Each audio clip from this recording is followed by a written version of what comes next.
الحمد لله الذي زين النبيين بحبيبه المصطفى ومن على المؤمنين بنبيه المجتبى. الصلاة والسلام على سيدنا ومولانا محمد خير الورى وعلى آله وأصحابه المتقدمين بالتقوى. أما بعد، أعوذ بالله من الشيطان الرجيم. بسم الله الرحمن الرحيم.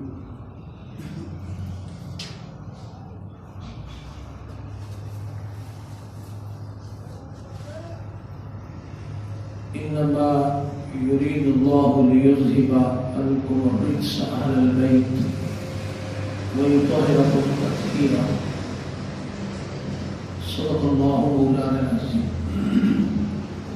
مولاي صل وسلم دائما ابدا على حبيبك خير الخلق كلهم، هو الحبيب الذي ترجى شفاعته لكل حول من الاهوال مقتحم.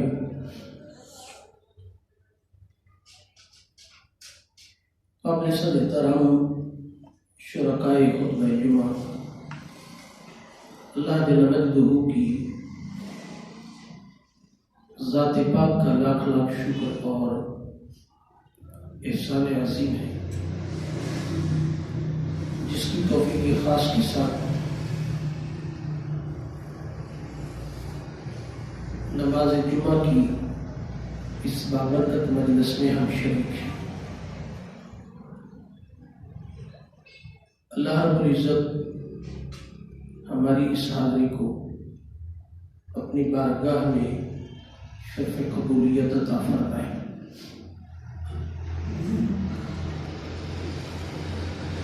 حاضرین مجلس،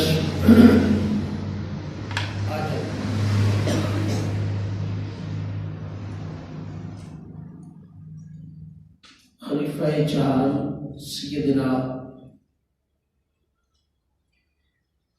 حضرت علی کرم اللہ وجہ الکریم کی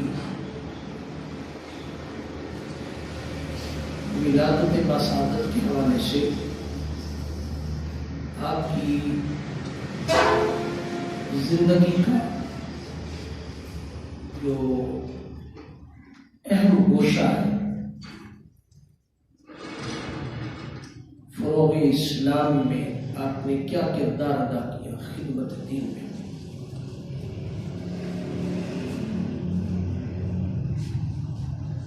حضرت علی کرم اللہ وجہ الکریم آپ کے والد گرامی حضرت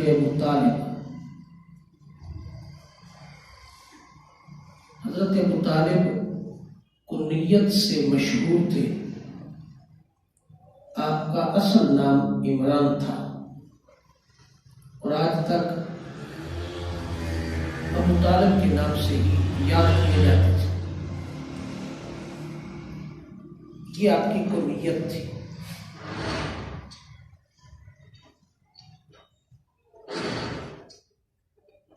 حضرت ابو طالب رضی اللہ تعالیٰ عنہ کے فرزند تھے حضرت علی کرم اللہ وجہ الکریم۔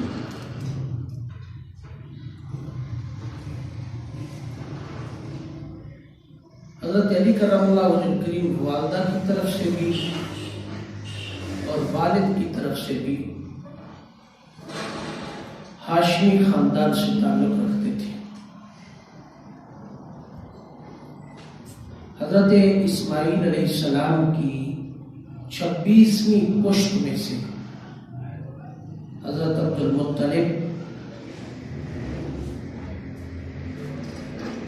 کی اولاد میں حضرت عبداللہ رضی اللہ تعالیٰ حضور صلی اللہ علیہ وسلم کے والد گرامی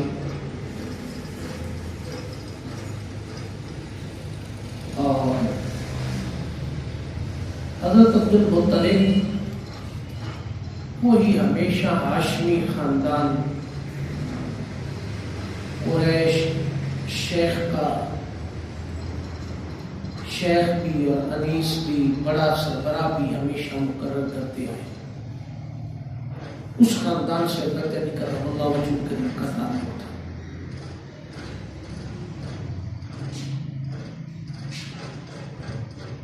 آقا دو جہاں صلی اللہ تعالی علیہ وسلم کے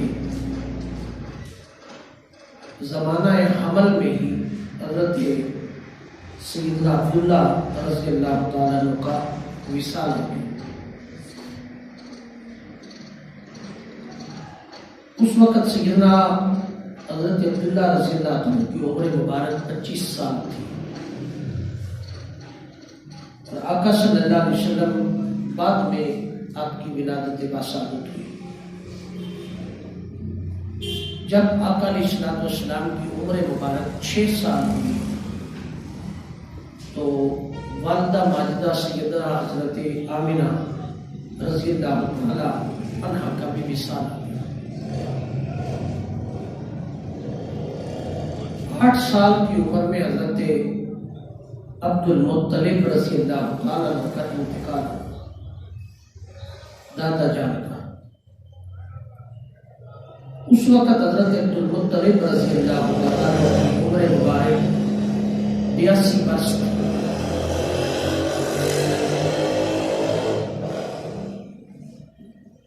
گویا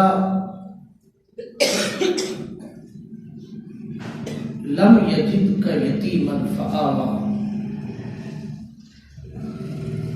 قرآن نے جو شان یتیمی کا نقشہ کھینچا ہے اس کے مصداق آقا علیہ السلام کی حیات طیبہ۔ پھر سیدنا حضرت علی کرم اللہ وجہ الکریم کے والدین نے حضرت ابو طالب نے آپ کی پرورش فرمائی۔ 8 سال سے لے کر 15 برس تک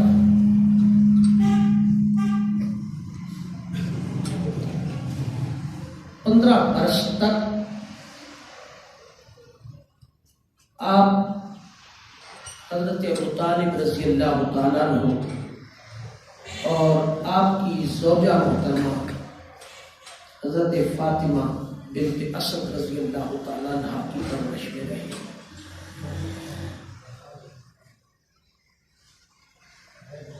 حضرت فاطمہ بنت اسد رضی اللہ تعالیٰ عنہ بہت زیادہ بچوں سے بڑھ کر کے آقا علیہ السلام کو شفقت دی، پیار دیا۔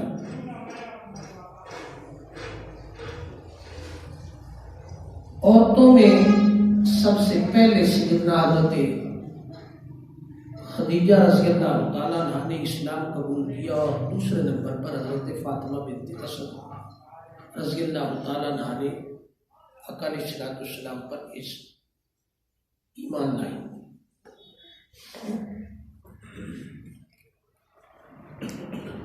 گویا آقا علیہ السلام کا پہلا نکاح وہ بھی حضرت فاطمہ بنت اسد جو کہ حضرت علی کرم اللہ وجہ الکریم کی والدہ ہے، انہوں نے اپنی نگرانی میں کروایا۔ سیدہ خدیجہ الکبریٰ رضی اللہ تعالیٰ عنہ، اس وقت آپ اسلام قبول کر چکے، حتیٰ کہ آقا علیہ السلام اکثر فرمایا کرتے تھے کہ فاطمہ بنت اسد نے میری بڑی پرورش کی ہے، وہ میری دوسری ماں ہے۔ آقا علیہ السلام اکثر حضرت فاطمہ بنت اسد کا تذکرہ فرماتے ہیں۔ حضرت فاطمہ بنت اسد نے آقا علیہ السلام کے ساتھ مکہ سے مدینہ کی ہجرت کا جو پہلا قافلہ تھا اس میں بھی پہلے قافلے میں آپ نے شرکت فرمائی۔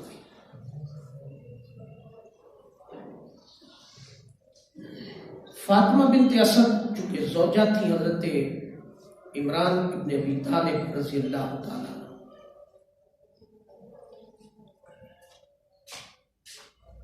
آپ فرماتی کہ رجب کا مہینہ تھا، رات کے وقت کعبۃ اللہ کا طواف کرنے گئی حضرت فاطمہ بنت اسد فرماتی ہیں، اس غرض سے کعبے کا طواف کرنے گئی، دوران کا طواف اچانک درد سے تکلیف محسوس ہوئی، سوچا کہ طواف مکمل کر لے، مگر طواف مکمل نہ ہو سکا، درد اتنی تکلیف بڑی، آپ نے اللہ رب العزت کی بارگاہ میں عرض کی کہ مولا تیری بارگاہ میں عرض ہے کہ اس وقت میں میرا پردہ اور میری حیا قائم رکھ۔ یہ کہنے کی دیر تھی، تکلیف اتنی بڑھ گئی، وہاں آقا علیہ الصلوۃ والسلام بھی موجود ہیں۔ اچانک کعبۃ اللہ کی دیوار شق ہوئی، اس کے اندر ایک سوراخ ہوا، تو آواز آئی کہ آپ اندر آ جائیں۔ حضرت فاطمہ بنت اسد اندر تشریف لے گئی تو دروازہ بند ہو گیا۔ دوران طواف بہت سارے لوگوں نے آقا علیہ الصلوۃ والسلام سے دریافت فرمایا کہ فاطمہ کہاں ہے؟ آقا علیہ الصلوۃ والسلام نے کوئی جواب نہیں دیا، فرمایا ادھر ہی ہیں، آ جائیں گی اور محفوظ ہیں، پریشان ہونے کی ضرورت نہیں۔ یہ آقا علیہ الصلوۃ والسلام نے جواب ارشاد فرمایا۔ جب آقا علیہ الصلوۃ والسلام نے یہ بات فرما دی تو لوگوں نے کہا کہ آپ بتاتے نہیں، صحیح بات کیا ہے، درست بات کیا، کہاں گئے؟ حتیٰ کہ آقا علیہ الصلوۃ والسلام نے فرمایا پریشان ہونے کی ضرورت نہیں، وہ محفوظ ہیں اور آ جائیں گے ان قریب۔ بعض روایات کے مطابق 2 دن اور بعض روایات کے مطابق 3 دن۔ 3 دن کے بعد حضرت فاطمہ بنت اسد جب کعبۃ اللہ سے باہر تشریف لائیں، آپ کی گود میں ایک بچہ تھا۔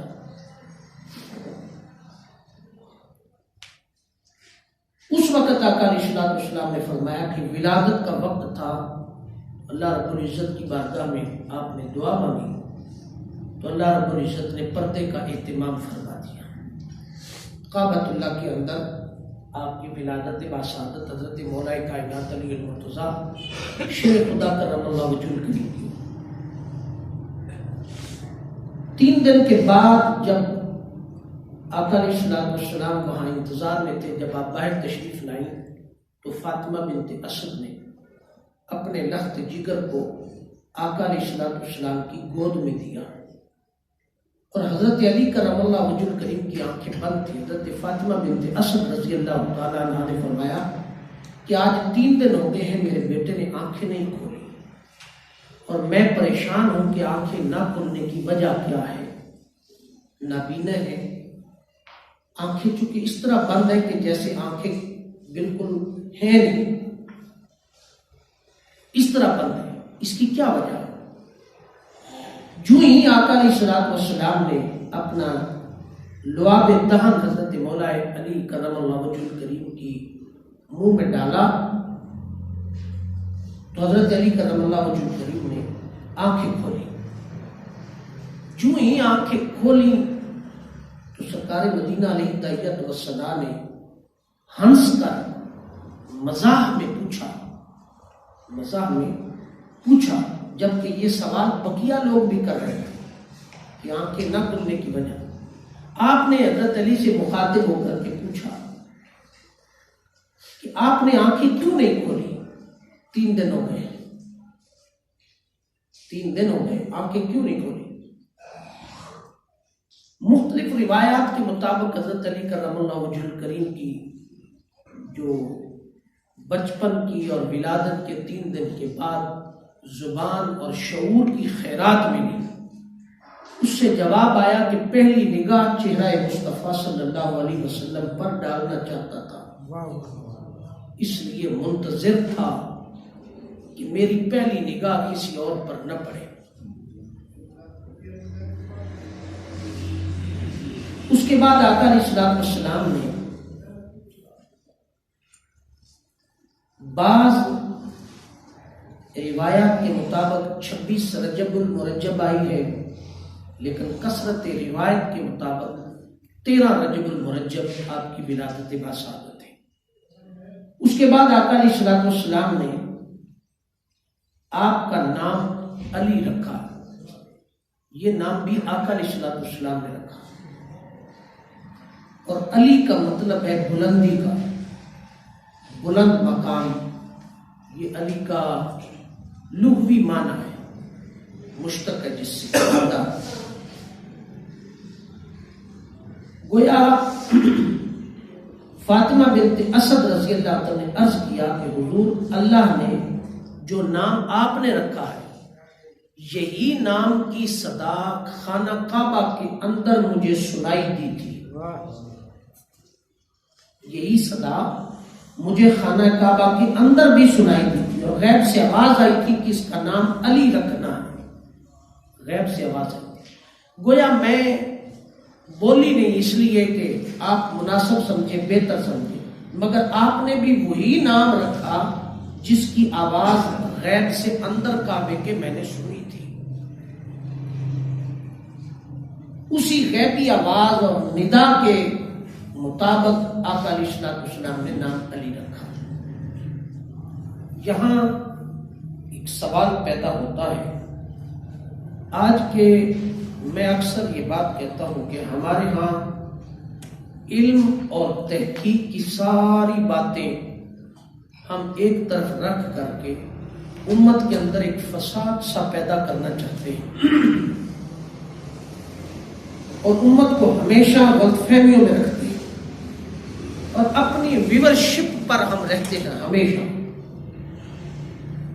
میں کل بھی ایک جگہ پر سن رہا تھا، ایک بڑے بزرگ حضرت صاحب بیان فرما رہے تھے کہ یہ جو مولود کعبہ ہے یہ روایت درست نہیں ہے۔ یہاں حضرت حکیم بن حزام رضی اللہ تعالیٰ عنہ کی ولادت باسعادت کعبہ میں ہوئی ہے، اور وہ کعبہ کے اندر ہوئی ہے، وہ بھی حضور علیہ الصلوۃ والسلام کے صحابی ہیں۔ اور حضرت علی کرم اللہ وجہ الکریم کی کوئی صداقت اس حدیث پاک میں موجود نہیں ہے کہ حضرت علی کی ولادت بھی کعبۃ اللہ کے اندر ہوئی ہے، یعنی کہ مولود کعبہ حضرت علی نہیں ہے، مولود کعبہ حکیم بن حزام رضی اللہ تعالیٰ عنہ۔ میرے پاس حضرت امام نسائی رضی اللہ تعالیٰ عنہ کی کتاب ہے خصائص علی، جس پر آپ نے لکھی ہے، امام نسائی رضی اللہ تعالیٰ عنہ۔ اس کی شرح بہت سارے لوگوں نے لکھی ہے، مگر امام نسائی کا اپنا قول ہے کہ انہوں نے آگے حدیث پاک کو بیان کرنے سے قبل اس بات کا جواب ایک جملے میں ارشاد فرمایا۔ آپ نے فرمایا کہ اگر فرض کریں تھوڑی دیر کے لیے ہم مان لیں کہ حضرت علی کرم اللہ وجہ الکریم کی ولادت باسعادت کعبہ کے اندر نہیں ہوئی،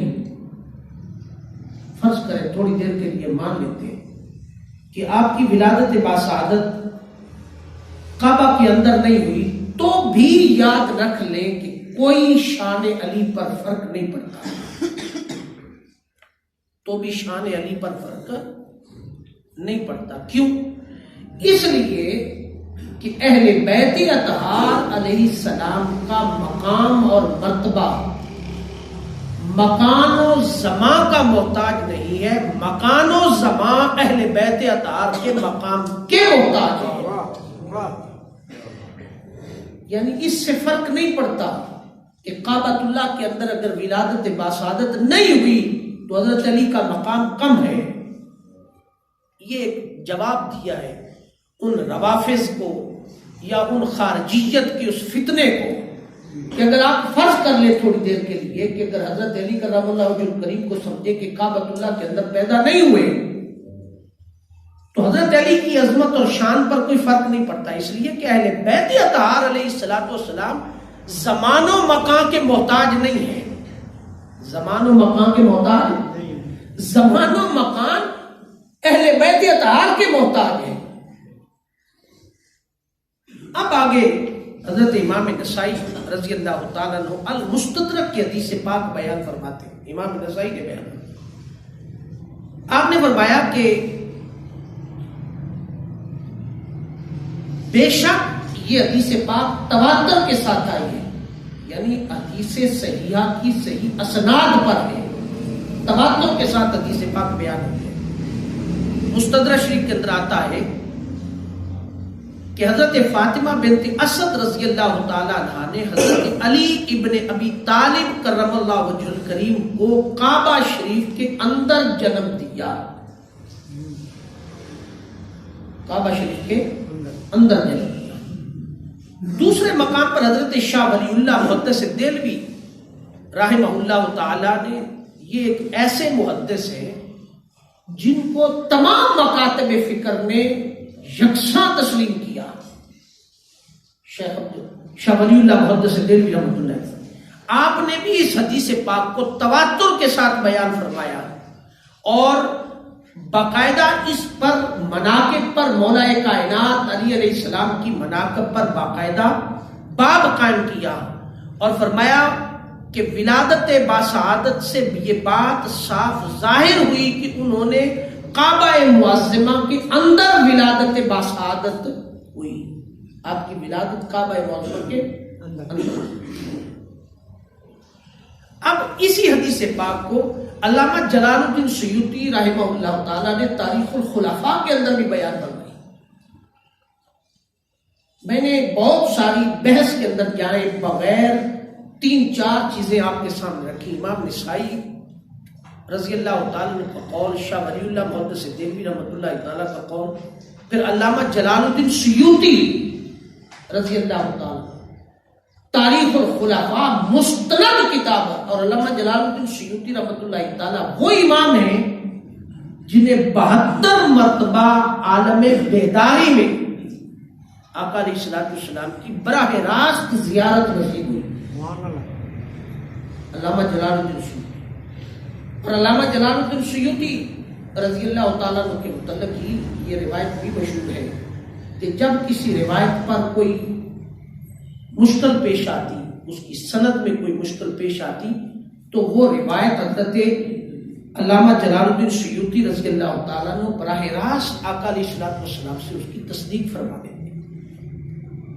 لہذا صرف ایک یوٹیوب پر اپنی ویورشپ کو بڑھانے کے لیے اور اس طرح کی متنازع باتیں کر کے سوائے اپنا قد کاٹ بڑھانے کے لیے ہم اس طرح کی باتیں، وسائل اور پیسہ اکٹھا کرنے کی خاطر ہم یہ باتیں کرتے ہیں، ان کا حقائق کے ساتھ کوئی تعلق نہیں. نمبر 2، یہ جاہلیت ہے.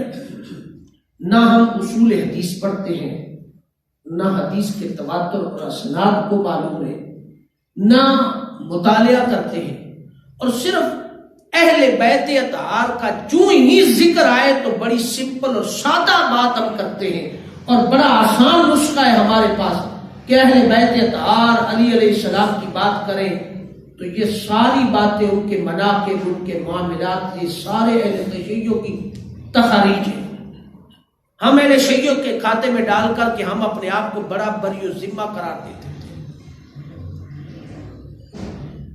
تو یاد رکھیں، یہ جتنی میں نے احادیث المستدرک کی، شاہ ولی اللہ محدث دہلوی رحمۃ اللہ تعالیٰ کی اور دیگر امام نسائی، ان کا اہل تشیع کے محدثین اور روایات اور محدثین کے ساتھ کوئی تعلق نہیں. یہ اہل سنت کے ہیں، یہ اہل سنت کے، اہل تشیع کا ان کے ساتھ کوئی تعلق نہیں. یہاں میں ایک اور بات بھی وضاحت کرنا چاہتا ہوں جو عقیدے کی بڑی بنیادی بات ہے، وہ بھی حضرت امام نسائی نے لکھی ہے. اور امام نسائی نے بڑی بنیادی بات اس کے دیباچے میں، کتاب کے دیباچے میں لکھی اور یہ وہ پلے باندھنے والی. چونکہ یہ خلاصے کے طور پر میں نے حدیث اس گفتگو کے آخر پہ لانی تھی، مگر چونکہ اس کے ساتھ متعلقہ ہے تو میں اس کو عقیدے کے ساتھ ریلیٹ کر کے پہلے آپ کے سامنے رکھنا چاہتا ہوں کہ ادھر ادھر تو میں نتو فتو ایرا خیرا یہ بات وہ بات اس سے سنی، اس نے سنائی، ادھر سنائی، اس نے کہا، ان ساری باتوں سے نکل کر کے اپنے عقیدے کو سٹریٹ فارورڈ رکھیں قرآن و سنت کے مطابق، جو اہل سنت کا عقیدہ تھا۔ اور یاد رکھیں جب ہم اہل سنت کی بات کرتے ہیں تو اہل سنت سمجھتے ہیں کہ شاید جو بریلویت ہے اس کو اہل سنت کہتے ہیں، نہ، بریلویت کا اہل سنت سے کوئی تعلق نہیں، نہ دیوبندیت سے اہل سنت سے تعلق نہ کسی اور مسلک کا۔ یہ مسلک ہے، یہ ایک اعلیٰ حضرت فاضل بریلوی رحمۃ اللہ تعالیٰ بریلوی شریف سے تعلق رکھتے تھے تو بریلوی ہم نے مسلک بنا دیا، علاقوں سے مسلک نہیں بنتے۔ اہل سنت وہ لوگ ہیں جو آئمہ 1400 سال سے محدثین، جس میں امام نسائی، امام شافعی، امام احمد بن حنبل، امام اعظم رضی اللہ تعالیٰ عنہ، اوپر تک حضرت امام حسن بصری رحمت اللہ تعالیٰ تک جملہ محدثین، یہ سارے کے سارے اہل سنت تھے۔ ان میں سے کوئی بریلوی، سنی، دیوبندی اس طرح کی فضول قسم کی شروعات میں سے کوئی تعلق ان کے ساتھ نہیں تھا۔ اب اگر آج ہم اس بات کو دیکھیں، اسی بات کو دیکھیں، تو امام شافعی رحمت اللہ تعالی وہ امام ہے جو آج کے دور کے اندر جنہیں ہم اہل حدیث کہتے ہیں، جو رفع یدین کر کے جو لوگ نماز پڑھتے ہیں وہ امام شافعی کو مانتے ہیں، امام احمد بن حنبل کے قریب قریب ہیں، مگر امام شافعی رحمت اللہ تعالیٰ کی حدیث پاک ہے، من کنت مولا ہوں فعلی بن مولا، میں جس کا مولا ہوں تو علی اس کا مولا ہے۔ امام شافعی نے بیان کیا۔ پھر امام شافعی رحمت اللہ تعالیٰ نے حضرت سیدنا عمر بن خطاب رضی اللہ تعالیٰ عنہ کا قول نقل کیا ہے۔ اس سے بڑی اور کیا ہے کہ ہم نے آج کے دور کے اندر حضرت مولا حضرت عمر رضی اللہ تعالیٰ عنہ کو سیدہ کائنات کے دروازے پر لڑائی جھگڑے فساد اور حملے کا تک بھی نوبتیں کہاں سے حدیثیں گڑھ کے ہم لے آئے۔ امام شافعی رحمت اللہ تعالیٰ کیا بات ارشاد فرماتے ہیں، یہ بات عقیدے کی گتھی ہے جو پکی اپنی پاکٹ میں رکھنے کے لیے ضرورت ہے، عقیدہ ہے یہ بنیادی طور پر۔ اور آج کے اہل حدیث کو دیکھ لیں تو اہل بیت کا ذکر تو بڑی دور کی بات ہے، نام بھی سننا گوارا نہیں کرتے، تو کیا ہم اپنے اکابرین کو بھول گئے ہیں؟ امام نسائی نے امام شافعی کا قول نکل پھر فرمایا، آپ نے فرمایا کہ حضرت عمر رضی اللہ تعالیٰ نے فرمایا، قالہ عمر، فرمایا اے فرزند ابو طالب مبارک ہو۔ یہ حضرت علی کرم اللہ وجہ الکریم کو مخاطب کیا جا رہا ہے، جب آقا علیہ الصلوۃ والسلام نے فرما دیا من کنت مولا فہذا علی مولا، آپ نے خطبہ ارشاد فرما دیا، اس کے بعد کھڑے ہو کر کے حضرت عمر رضی اللہ تعالیٰ نے پہلا خطاب مخاطب کر کے حضرت علی کرم اللہ وجہ الکریم کو فرمایا، اے فرزند ابو طالب مبارک ہو، آپ ہمیشہ کے لیے میرے اور ہر مومن اور مومنہ کے آقا ہیں۔ اور آج کل حضرت عمر اور حضرت علی کرم اللہ وجہ الکریم کے درمیان جو اختلافات، ان کو ہم کس حد تک لے گئے ہیں، نہ کوئی بنیاد ہے، نہ کوئی سر ہے، نہ پاؤں۔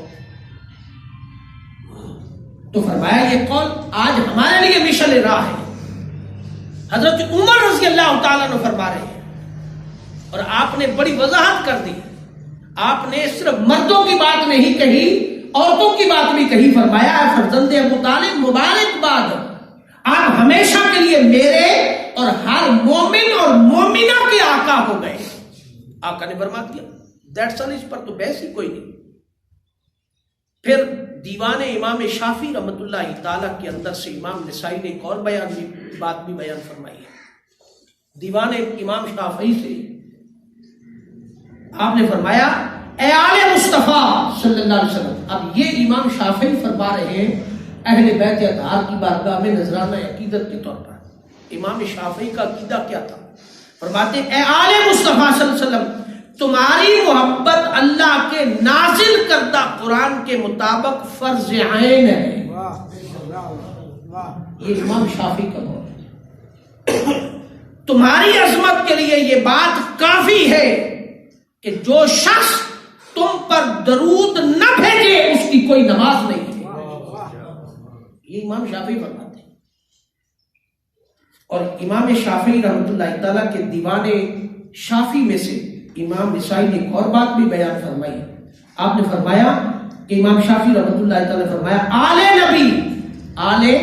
نبی میرا ذریعہ ہے اور وہی میرا وسیلہ ہے، میں امید کرتا ہوں ان کی بدولت کل مجھے میرا نامہ اعمال دائیں ہاتھ میں دیا جائے گا۔ امام شافعی کا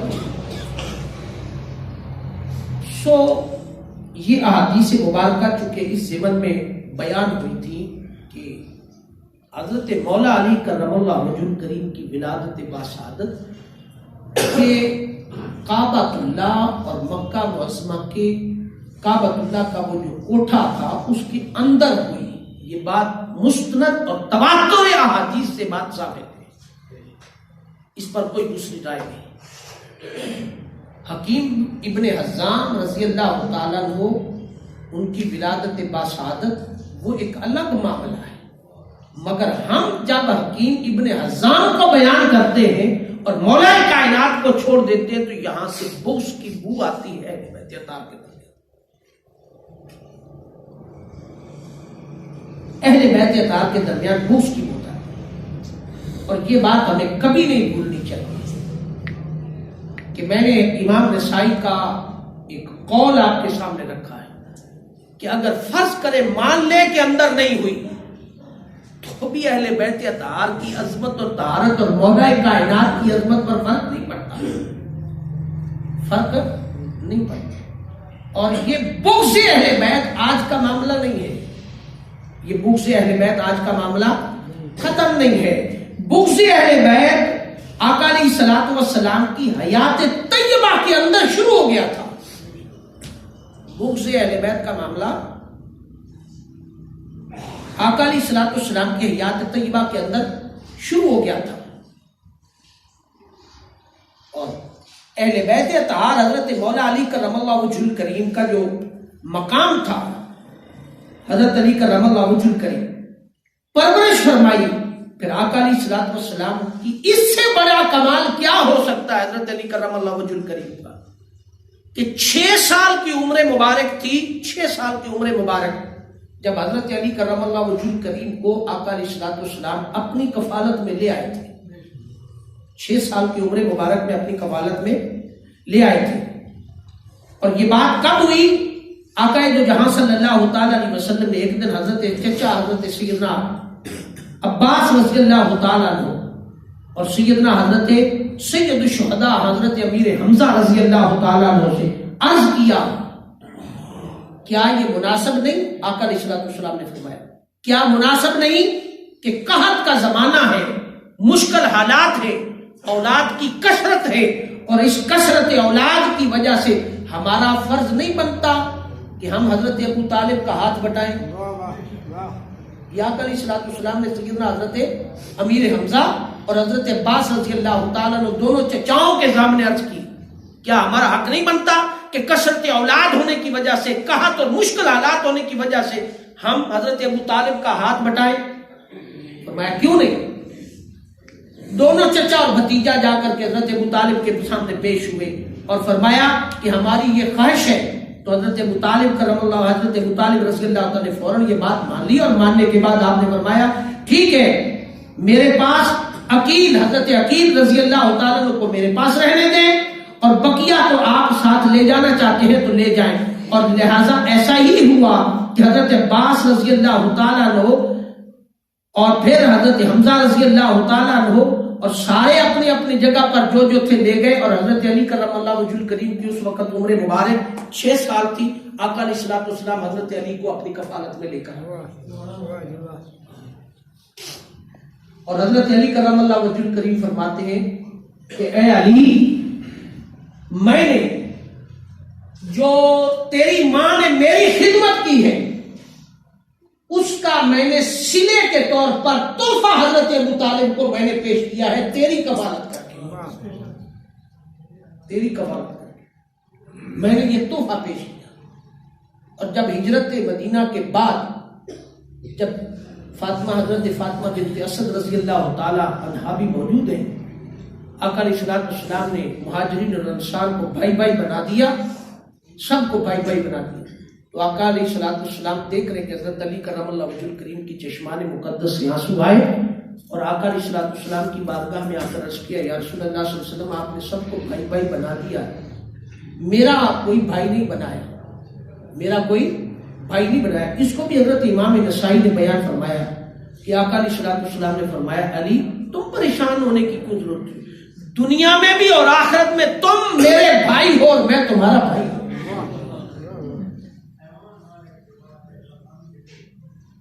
اور ایک روایت کے اندر آتا ہے کہ حضرت ابن عباس سیدنا حضرت عباس رضی اللہ تعالیٰ ایک دن سین کعبہ میں تشریف فرمائے، سین کعبہ میں آقا علیہ الصلوۃ والسلام بھی تشریف فرمائے، حضرت علی کرم اللہ وجہ الکریم تشریف لائے، اور آقا علیہ الصلوۃ والسلام کھڑے ہوئے، حضرت علی کرم اللہ وجہ الکریم کو سینے سے لگایا، اور بقیہ حضرت ابو طالب کی اولاد پاک بھی بیٹھی، سینے سے لگانے کے بعد آپ نے فرمایا بیٹھ جاؤ۔ حضرت عباس رضی اللہ تعالیٰ عنہ حضور کے پاس آئے اور آ کر عرض کیا یا رسول اللہ صلی اللہ علیہ وسلم باقی لوگ بھی آئے ہیں، ان کا استقبال نہیں کیا، علی آئے ہیں تو آپ نے استقبال کیا، اس کی کیا وجہ ہے؟ تو آقا علیہ الصلوۃ والسلام نے فرمایا اے ابن عباس، اے میرے چچا، جب حضرت علی آتے ہیں فرشتے بھی آ جاتے ہیں اور حکم ہوتا ہے کہ اٹھ کر کے استقبال کیا جائے، ہم اس امر کو مانتے ہیں، ہم اس امر کو مانتے ہیں۔ دوستان محترم، وقت چونکہ ختم ہو گیا، بنیادی نکتہ جو میں نے عرض کرنا تھا، میں نے سیدنا صدیق اکبر رضی اللہ تعالیٰ عنہ کے مقام افضلیت کے بھی جو 2-3 جمعے پڑھائے، ان پر بھی آخر پہ میں نے آپ کو یہ نصیحت کے طور پر میسج دیا، پیغام دیا نصیحت کے طور پر کہ حضرت علی کرم اللہ وجہ الکریم اور دیگر صحابہ اور اہل بیت اطہار اور اہل صحابہ کے اندر کوئی اختلاف نہیں تھا۔ میں نے آپ کو حق کے راستے پر لانے کی کوشش کی ہے کہ کوئی اختلاف، یہ صرف ویورشپ اور نوٹوں کا چکر ہے جو امت کو چکر دیا جا رہا ہے۔ اور آخر پہ میں یہ بات ضرور کوٹ کرنا چاہتا ہوں، جو مولا کائنات علی المرتضیٰ شیر خدا کرم اللہ وجہ الکریم کی عظمت کا اور آپ کے ساتھ والہانہ محبت کا نقشہ آج ہم پیش کرتے ہیں، جس کے اندر سوائے جاہلیت کے کچھ نہیں میسر آتا، وہ کردار مولا کائنات علی المرتضیٰ شیر خدا کرم اللہ وجہ الکریم کا نہیں تھا۔ حضرت علی کرم اللہ وجہ الکریم کی فروغ اسلام کی خاطر جو خدمات تھی، اس سے بڑی خدمت اور کیا ہو سکتی ہے کہ ساری زندگی آقا علیہ الصلوۃ والسلام کے ساتھ جہاد میں گزاری، اور جہاد کرتے کرتے حتیٰ کہ اپنی اولاد بھی دین اسلام پر قربان کر دی، دین اسلام پر قربان کر دی، اور آخری دم تک انا مدینۃ العلم والی جو بابو آتا مصداق بن کے رہے، اور مصداق بن کے کیسے رہے؟ کوفہ کی سرزمین پر مولا کائنات علی المرتضیٰ شیر خدا کرم اللہ وجہ الکریم جس مکان میں تشریف فرما تھے، وہ مکان آج بھی کسی نہ کسی صورت میں محفوظ ہے، اور اسی ایک کمرے کے اندر روزانہ درس تفسیر قرآن اور درس حدیث حضرت مولا کائنات علی المرتضیٰ شیر خدا کرم اللہ وجہ الکریم خود ارشاد فرماتے ہیں۔ علم کے ساتھ محبت اور شغف تھا، کیوں کہ آقا نے فرمایا تھا انا مدینۃ العلم باعث بابھا، میں علم کا شہر ہوں اور اس کا دروازہ علی ہے۔ اور پھر حضرت علی کرم اللہ وجہ الکریم کی حیات طیبہ کے اندر اس درس حدیث اور درس تفسیر کے منصب پر جو مقام پر آپ نے اس منصب کو آگے بڑھایا، اس منصب پر حسنین کریمین کا کردار تو الگ تھا ہی تھا، مگر باقاعدہ اس درس حدیث اور درس تفسیر کو جاری رکھنے والے، اس فیض کو آگے بڑھانے والی آپ کی شہزادی سیدہ زینب سلام اللہ علیہا تھی۔ یہ وہ شہزادی ہے جس نے یزید کی آنکھوں میں آنکھیں ڈال کر حق کا پرچم سر بلند کیا تھا، اور شہزادی سیدہ زینب سلام اللہ علیہا ایک درس تفسیر ارشاد فرما رہی تو مولا کائنات تشریف لائے اور آپ نے فرمایا بیٹی کیا ہو رہا ہے؟ فرمایا آپ کی منصب پر بیٹھ کر آپ کے علم اور فیض کو آگے منتقل کر رہی، اور ایک لفظ کی تفسیر ہو رہی تھی تو آپ سیدنا حضرت علی کرم اللہ وجہ الکریم آگے آئے اور آ کر کے آپ نے فرمایا بڑے رازوں کا سمندر ہے، کاف ہا یا عین صاد، یہ حروف مخفف جو تھے ان کی تفسیر بیان ہو رہی تھی۔ فرمایا ان حروف کے اندر اے زینب بڑے راز مخفف ہیں، بڑے راز مخفی ہے۔ یہ جملہ سننے کی دیر تھی کہ سیدہ زینب سلام اللہ علیہا کی آنکھوں سے چھما چھم آنسو بہہ نکلے، وہ راز اور وہ معرفت تھا۔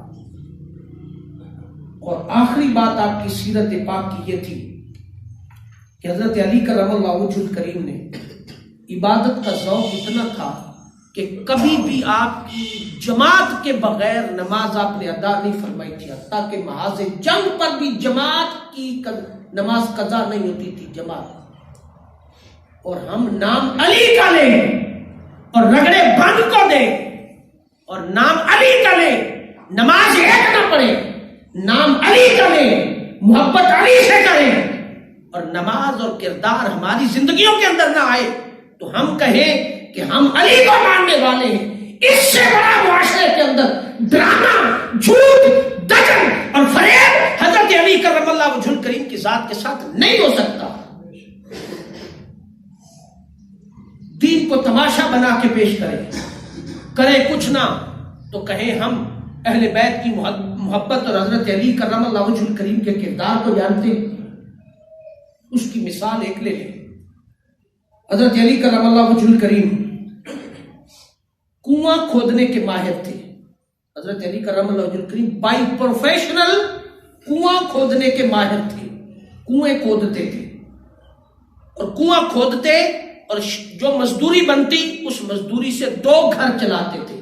یہ آج کے نوجوانوں کو پیغام ہے جو ڈگریاں ہاتھ میں تھما کر کے ہاتھوں پہ ہاتھ رکھ کے بیٹھے کہ نوکریاں آئیں گی تو کریں گے، موبائلوں سے نکلے تو کام ہو، فرصت ملے تو کام ہو۔ ان جوانوں کو مولا کائنات کا پیغام ہے۔ آج جوان کہتا نا کہ جی میں تو ڈگری لے لی ہے، نوکری ملے گی تو ماں باپ کو کما کے لا کر کے دے۔ وہ جوان اپنے ذہنوں کو ذرا صاف کرے، اپنے خرچے خود برداشت کر کے کام کرنے کے لیے معاشرے کے اندر محنت کر کے آگے نہیں بڑھیں گے تو آپ کو کوئی تشتری میں رکھ کر کے لا کر کے کوئی نہیں دے گا۔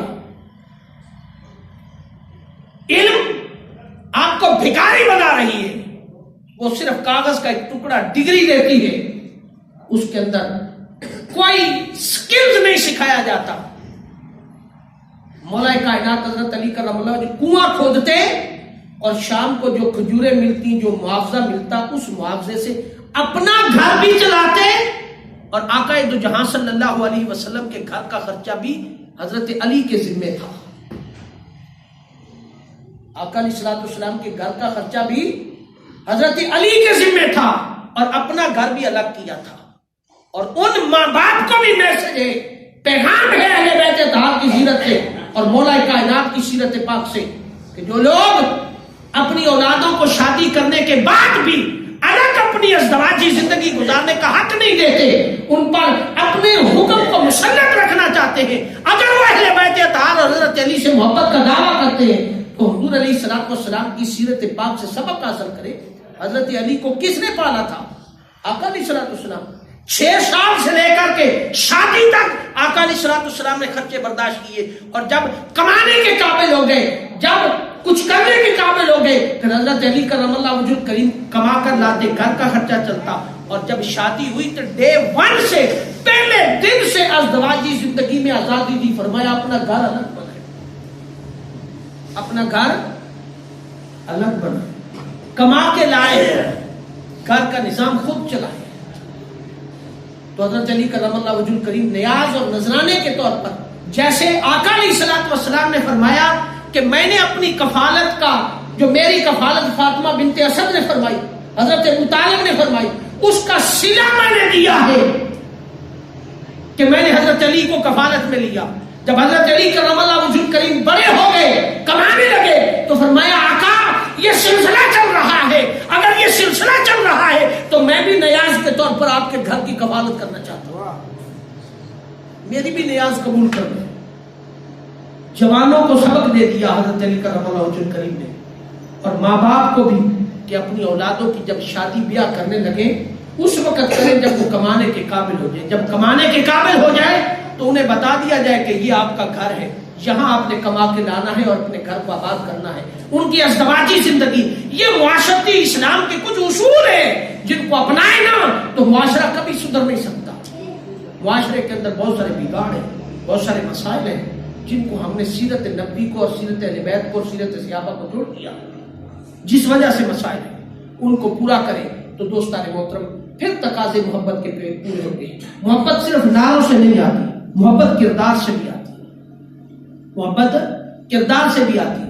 اس سے پتہ چلتا ہے اس واقعے سے کہ آپ کنواں کھودتے، مزدوری کرتے اور اپنا بزنس کرتے، اپنی تجارت کرتے، اپنا کام کرتے اور مزدوری کر کے شام کو گھر لاتے. اس سے پتہ چلا کہ اپنے گھر سے پیسہ خرچ کر کے خدمت دین میں اپنا کردار اگر ادا کیا ہے تو وہ اہل بیت اطہار سے دیکھ لیں، آل نبی سے دیکھ لیں، مولا کائنات کی سیرت اور کردار سے دیکھ لیں. کما کے لاتے اور خدمت دین پر خرچ کرتے. دارالعلوم، تفسیر، حدیث، محدث، روایت، پھر علم کا ایسا سمندر کہ شیخ الاسلام پروفیسر ڈاکٹر محمد طاہر القادری نے یہ بات ثابت کی ہے کہ مولا کائنات علی المرتضیٰ شیر خدا کرم اللہ وجہ الکریم سے 12,500 احادیث مبارکہ روایت ہے، مروی ہے. حضرت ابو ہریرہ رضی اللہ تعالیٰ عنہ شیخ الحدیث ضرور ہے مگر 2,500 احادیث. حضرت علی کرم اللہ وجہ الکریم سے 12,500 احادیث مبارکہ روایت ہے. کیوں نہ ہوتی؟ گھر والے دین کے اصل نگہبان تو یہی تھے، گھر والے اصل دین کے نگہبان تو یہی تھے. تو سیرت حضرت علی سے پتہ چلتا ہے کہ لوگوں محبت اہل بیت. میں نے اقوال امام نسائی کی کتاب سے خصائص علی سے آپ کے سامنے رکھے، حضرت عمر رضی اللہ تعالیٰ عنہ. اور ایک مقام پر ایسی حدیث پاک آئی، دوسرا اور آخری قول حضرت عمر رضی اللہ تعالیٰ عنہ.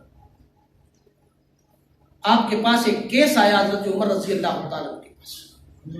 وہاں حضرت عمر رضی اللہ تعالیٰ عنہ اور حضرت علی کرم اللہ وجہ الکریم دونوں اکٹھے تشریف فرماتے، دونوں اکٹھے تشریف فرماتے. تو حضرت عمر رضی اللہ تعالیٰ نے فرمایا کہ علی بھائی ان کا کیس سن کے فیصلہ فرما دیں، ان کا کیس سن کر کے فیصلہ فرما دیں. حضرت علی کرم اللہ وجہ الکریم جب ان کا کیس سننے لگے تو وہ جو کیس لے کر دو بندے آئے تھے، دو بندے جو آئے تھے انہوں نے کہا کہ یہ بندہ ہمارا فیصلہ کرے گا. بس ایک ہی دفعہ انہوں نے کہا کہ یہ بندہ ہمارا فیصلہ کرے گا، ہماری بات سنے گا. حضرت عمر رضی اللہ تعالیٰ عنہ اٹھ کے کھڑے ہوئے اور تلوار کھینچی نیام سے. حضرت عمر رضی اللہ تعالیٰ، اور ہم نے حضرت عمر رضی اللہ تعالیٰ عنہ کو باغ فدق کے معاملے میں کہاں تک لا کر کے پیش کر دیا، پتہ نہیں کہاں سے حدیثیں لائے. حضرت عمر نے تلوار کھینچی اور فرمایا خبردار تمہاری زبان کاٹ دوں گا. تمہیں معلوم ہے کہ یہ شخص کون ہے؟ معلوم ہے تمہیں؟ فرمایا نہیں. فرمایا یہ وہ شخص ہے جس کے متعلق آقا علیہ الصلوۃ والسلام نے فرمایا کہ میرے بعد ہر مومن کا اور ہر مومنہ کا آقا ہے اور نبی ہے. تم اس کے متعلق یہ سوال کرو گے؟ جاؤ چلے جاؤ، تمہارا کیس نہیں سنا جا سکتا اور نہیں فیصلہ ہوگا. یہ حضرت عمر رضی اللہ تعالیٰ نے ارشاد فرمایا. دوستان محترم، آج ہمیں محبت اہل بیت اطہار کو یکساں پیمانے پر رکھ کر کے ان کے در کے غلام بننے کی ضرورت ہے، ان کے در کے غلام بننے کی ضرورت، اور غلامی میں ہی غلاموں کی بقا ہے، غلام آقا نہ بنے، غلام آقا نہ بنے۔ جب آقا بننے لگ جاؤ گے تو تباہی اور بربادی کا سوا ہمارا مقدر کچھ نہیں ہوگا۔ اللہ رب العزت ہمیں عمل کی توفیق عطا فرمائے۔